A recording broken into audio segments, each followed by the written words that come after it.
Bonjour, je présente aujourd'hui la 30e vidéo de mon programme pour l'élection présidentielle, le programme du Rassemblement pour la démondialisation. Elle s'intitule « Réponse à quelques objections sur la sortie de l'Union européenne et de l'euro ».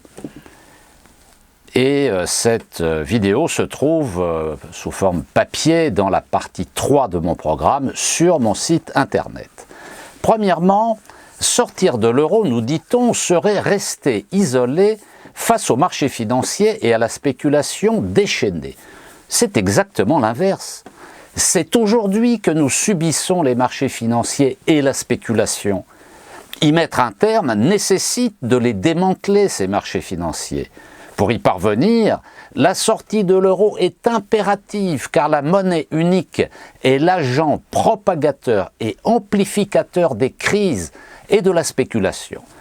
L'État ne doit plus passer par les marchés financiers pour assurer sa trésorerie et les investissements publics, mais il doit faire appel à l'épargne nationale, imposer aux banques et aux compagnies d'assurance qui auront été nationalisées l'achat obligatoire de quotas de titres d'État à faible taux, permettre à la Banque de France de faire des avances au Trésor à taux nul ou non remboursables. Quant au marché d'échange, son contrôle et celui des mouvements de capitaux sont des mesures classiques, simples et très efficaces qui stopperont net la spéculation.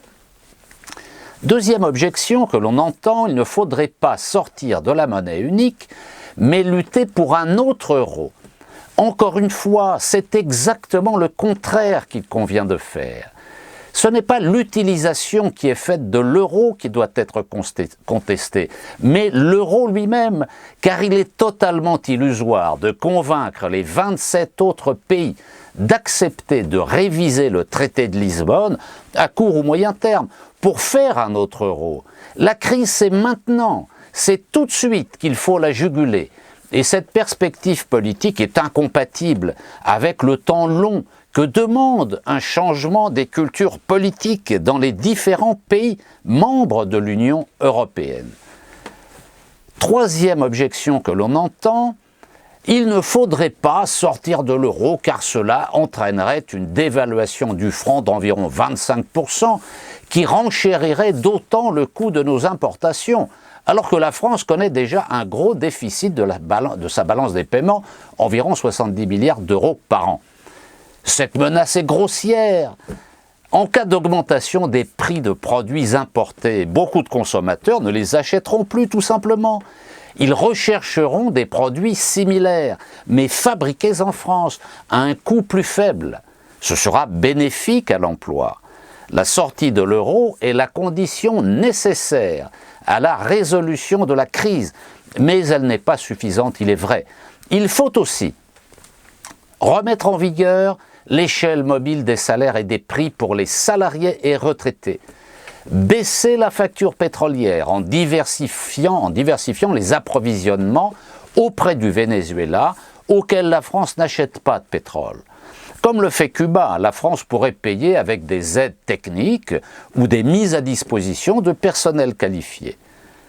La fiscalité compte pour 75% dans le prix du pétrole, ne l'oublions pas. Il faut mettre en place un système pour la réduire quand les prix montent et diminuer quand les prix baissent. Il faut diminuer les importations car la France importe trop de biens qu'elle pourrait fabriquer elle-même ou qu'elle fabriquait avant les délocalisations. Il faut produire français en France, relocaliser et réindustrialiser le pays.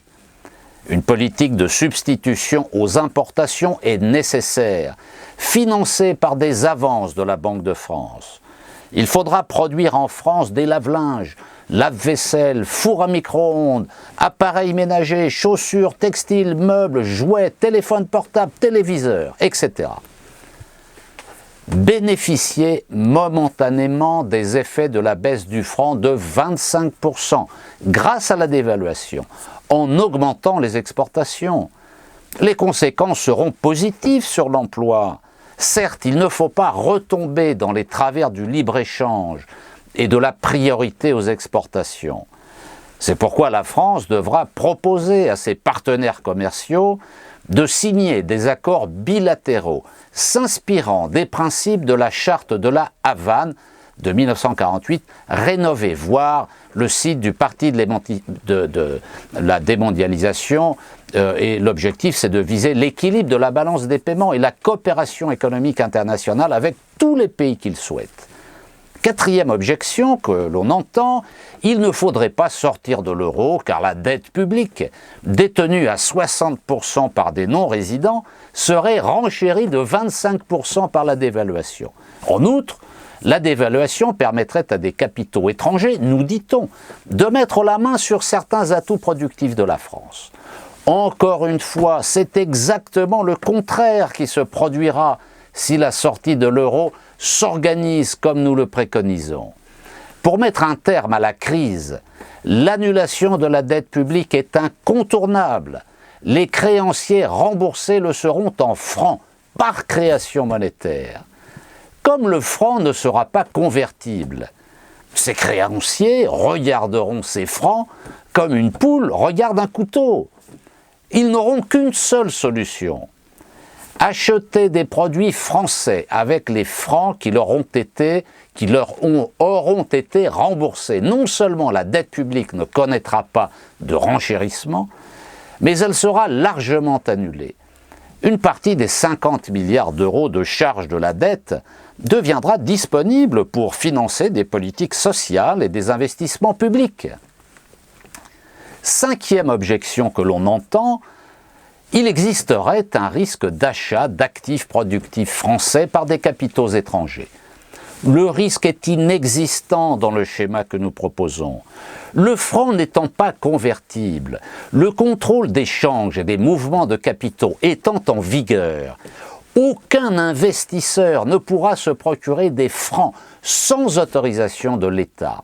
Par ailleurs, il faut savoir que l'Allemagne, en avril 2008, a adopté une loi rendant nécessaire une autorisation pour tout investissement supérieur à 25% du capital d'une entreprise dans le domaine des infrastructures stratégiques et dès lors que l'intérêt national est en jeu. Pourquoi la France n'aurait-elle pas le droit, elle aussi, de voter une loi semblable avec un taux de 1% et pour toutes les entreprises? Sixième objection que l'on entend, il faudrait transformer l'Union européenne et l'euro de l'intérieur. C'est un leurre. Pour bâtir un monde meilleur, il faut se libérer des institutions qui servent de piliers à l'ordre néolibéral mondial. Retrouver sa souveraineté monétaire par des décisions nationales unilatérales est un impératif décisif pour les forces politiques qui souhaitent transformer la société. La thèse qui consiste à revendiquer un autre euro, une autre banque centrale européenne et une autre construction européenne, les plans B, présente un énorme point faible. Les conditions de réussite de cette stratégie ne sont jamais évoquées. Et pour cause, car une telle stratégie ne peut pas réussir. Jamais les 28 ne se mettront unanimement d'accord dans un délai relativement bref pour un autre euro. C'est pourquoi une solution nationale s'impose. Comment parvenir à ce but? Et quelle est la probabilité d'obtention d'un accord unanime des 28 nécessaire à toute révision du traité de Lisbonne? Elle est nulle. Sauf à vivre sur une autre planète ou croire à la baguette magique, personne ne peut imaginer qu'il y aura unanimité des 28 à court ou moyen terme. Que faudra-t-il dire aux citoyens? Qu'il faut lutter pour que les 27 autres pays acceptent cet autre euro.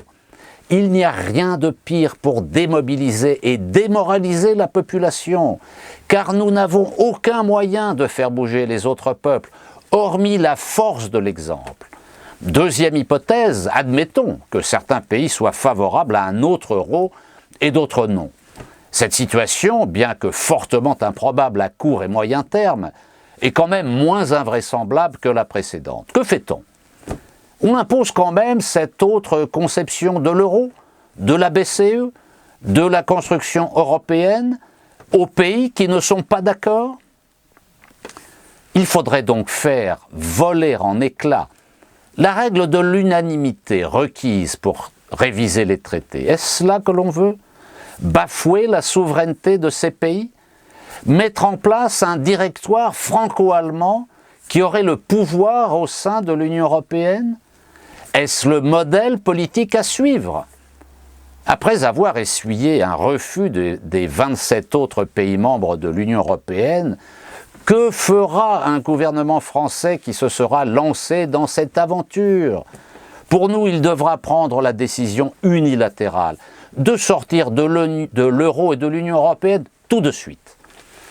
Septième objection que l'on entend, la sortie de l'Union européenne et de l'euro que nous préconisons est dénoncée par certains comme une solution purement nationale. Ben oui, en effet, si rien n'est possible dans le cadre de l'Union européenne, une solution purement nationale doit s'imposer. Ou alors, il n'y aura pas de solution du tout. Sortir de l'Union européenne et de l'euro ne signifie pas se fâcher avec les autres pays.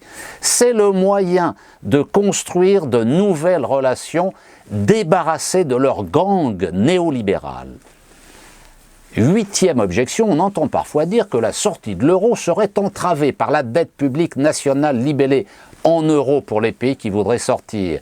Elle deviendrait trop onéreuse à financer dans une devise nouvellement restaurée et dévaluée, le franc par exemple. La restructuration de la dette ne peut s'opérer dans des conditions optimales que si elle est libellée non plus en euros comme actuellement, mais dans la monnaie nationale.